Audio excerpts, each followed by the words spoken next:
So hello everyone, welcome to the channel. आप सभी का इस चैनल पे स्वागत है। मेरा नाम रविंदर सिंह है और आशा करता हूँ कि आप सबकी प्रिपरेशन एकदम अच्छे लेवल पर चल रही होगी। ठीक है भाई, बहुत सारे भाई बहन लोग एंड कमेंट्स कर रहे हैं यूट्यूब वीडियो के नीचे एंड टेलीग्राम ग्रुप में कि भैया करंट अफेयर कैसे करें, मतलब आपके अच्छा स्कोर आपका करंट अफेयर में आया तो कैसे इंप्रूव करें, कहाँ से पढ़े, कौन से रिसोर्स को फॉलो करें।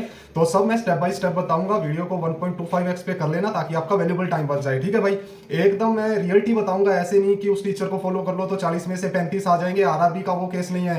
किसी के भी 40 में से 35 37 आए हैं तो भाई मुझे दिखा दो, वो आरआरबी है, आईबीपीएस एंड एसबीआई नहीं है कि आप अच्छा स्कोर कर लोगे। बट इतना मैं बोलता हूं कि हाँ, एक डिसेंट स्कोर कर लोगे ये वीडियो देखने के बाद। ठीक है, टेलीग्राम ग्रुप को ज्वाइन कर लेना, स्टडी विद रविंदर, जहां 10,000 स्टूडेंट्स ऐड है। आपको फायदा मिलेगा डेली बेसिस पे, वहां पीडीएफ प्रोवाइड करते हैं प्रत्येक सब्जेक्ट की। ठीक है, तो सबसे पहले भाई specific RRB PO and RRB clerk की बात करूंगा, आईबीपीएस एंड एसबीआई की नहीं करूंगा। ठीक है, सबसे पहले अपने को ये पता होना चाहिए कि भाई आरआरबी को जीके सेक्शन में रिक्वायरमेंट क्या है। कि हाँ यार, इधर कैपिटल करेंसी भी पूछ रहे हैं, ओबिचरी भी पूछ रहे हैं। आरआरबी पीओ के लास्ट के 3 साल से मैं एग्जाम दे रहा हूँ एंड क्लियर भी कर रहा हूँ। कभी ओबिचरी का क्वेश्चन पूछा या कभी कैपिटल करेंसी का पीओ मेंस में पूछा नहीं पूछा, बट वो टीचर अपने को बोलते हैं कि ये रटना है, साथ साथ कैपिटल करेंसी ओबिचरी आपको करना है। भाई आरआरबी में ऐसा कुछ नहीं है। सही बात बता दूं, पिछली बार मैंने एग्जाम दिया था, मेरे 18 नंबर आई थिंक आए थे and sectional 1 number cut off थी। ठीक है, और जिसमें से 40 नंबर में से 30 नंबर का ओनली करंट अफेयर आया था एंड 3 से 4 नंबर की बैंकिंग आई थी एंड बाकी जो पोर्शन था 4 से 5 नंबर का करंट बेस्ड स्टैटिक जीके आया था। ठीक है, और कुछ नहीं आया था। मैं थोड़ा सा आपको बता दूं कि सबसे ज्यादा क्वेश्चन कहां से आए हैं, वो मैंने पूरा लिखा हुआ है इस पे, ताकि आपको एक मोटा मोटा आइडिया हो जाए कि हाँ यार इस टाइप से अपने को पढ़ना है। ऐसे नहीं कि जो भी आया सब अपने पढ़ लेंगे। एंड वन मोर थिंग कि 1 अप्रैल से टेलीग्राम ग्रुप पे फ्री ऑफ कॉस्ट 3 प्लेटफॉर्म के मैं जो रिसोर्सेज है आपको करंट अफेयर के लिए फ्री में प्रोवाइड कर दूंगा। तो 1 अप्रैल से अपने को करंट अफेयर करना है आरआरबी पीओ एंड क्लर्क के लिए। सबसे पहले ये रिक्वायरमेंट देखो कि अपने को रिक्वायर किया है आरआरबी के लिए। Let me one minute. देखो, आरआरबी में लास्ट ईयर 3 क्वेश्चन किससे पूछे गए, स्कीम से पूछे गए। ठीक है, मेरे पास पूरा है, मैं इसकी पीडीएफ भी आपको दे दूं। फर्स्ट स्कीम के बारे में पूछा गया, चेयरमैन कौन अपॉइंट हुए नहीं इसके बाद इनके बारे में पूछा गया, पोर्टल कौन से रिसेंट 6 मंथ में कौन कौन से पोर्टल लॉन्च हुए उसके बारे में पूछा गया, एब्रीविएशन पूछा गया था आपसे। ठीक है, and index, financial inclusion index के बारे में पूछा गया था। ठीक है, ये मैं आपको पूरी पीडीएफ दे दूंगा। देखो अब मेरी बात सुनो, जो नेशनल एंड इंटरनेशनल न्यूज है ना, सबसे ज्यादा इंटरनेशनल न्यूज पूछेगा ना कि नेशनल पूछेगा।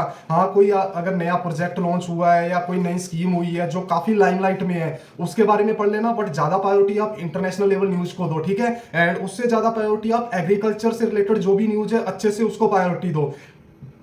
अब वो टाइम चला गया है कि वन लाइनर देंगे और 4 ऑप्शन देंगे। जिसने भी आरआरबी पीओ या आरआरबी क्लर्क का लास्ट ईयर पेपर दिया हो तो स्टेटमेंट बेस्ड क्वेश्चन पूछने लग गए हैं।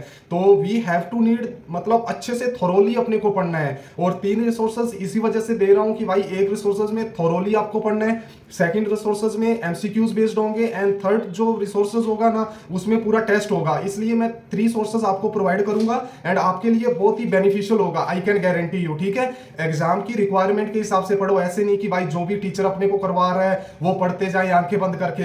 एग्जाम में टीचर नहीं बैठता है भाई, एग्जाम में या तो फेल हुआ स्टूडेंट पिछले साल वो बैठता है या जिसने एग्जाम क्लियर किया है वो बैठता है। उसको अच्छे से, दोनों टाइप के स्टूडेंट को अच्छे से पता होगा कि हाँ यार मैंने ये गलती की थी, इस वजह से मैं जीके सेक्शन में, जीएस सेक्शन में लीड नहीं कर पाया, और जो बंदा जीएस सेक्शन में लीड कर पाया वो बंदा सिलेक्ट हो गया। ठीक है, अब मेरे आरआरबी पीओ मेंस में 20 नंबर लीड थे।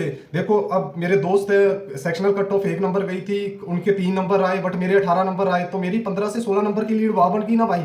मैथ रीजनिंग में सब एवरेज रहता है भाई। लीड बनानी है आरआरबी में, कंप्यूटर में बनाओ, हिंदी इंग्लिश में बनाओ, करंट अफेयर्स में बनाओ। ठीक है, आई होप आपको ये वीडियो थोड़ा सा आपको एक साइड दे देगी कि हाँ यार मुझे सिलेक्टेड चीजें पढ़नी है, ऐसे नहीं कि कैपिटल करेंसी इनके पीछे भागना है, स्टेट बेस्ड न्यूज जो इररेलेवेंट है उनके पीछे भागना है। ठीक है, ज्यादा ज्यादा टीचर पे भी ब्लाइंडली भाई ट्रस्ट मत किया करो, वो व्यूज के चक्कर में मतलब आपको मूर्ख भी बना सकते हैं। आप लास्ट ईयर के पेपर देखो कि हाँ यार एग्जाम में ट्रेंड ये आ रहा है और मुझे ये करना है। ठीक है, एंड 1 अप्रैल से वैसे भी अपने करंट अफेयर स्टार्ट करने वाले हैं। जो भी चाहता है करंट अफेयर अपना अच्छा करना तो आप टेलीग्राम ग्रुप को ज्वाइन कर लेना, मैं कमेंट बॉक्स में इसका लिंक पिन कर दूंगा तो आपको फायदा मिलेगा। ठीक है, अगर वीडियो अच्छी लगी हो तो please do like, do subscribe and अगर आपने कोई भी वैल्यूबल अपना सजेशन देना है तो वो भी दे सकता है। ठीक है भाई, तो चलिए मिलते हैं अगली किसी वीडियो में, तब तक के लिए जय हिंद, जय भारत गाइस, बाय बाय।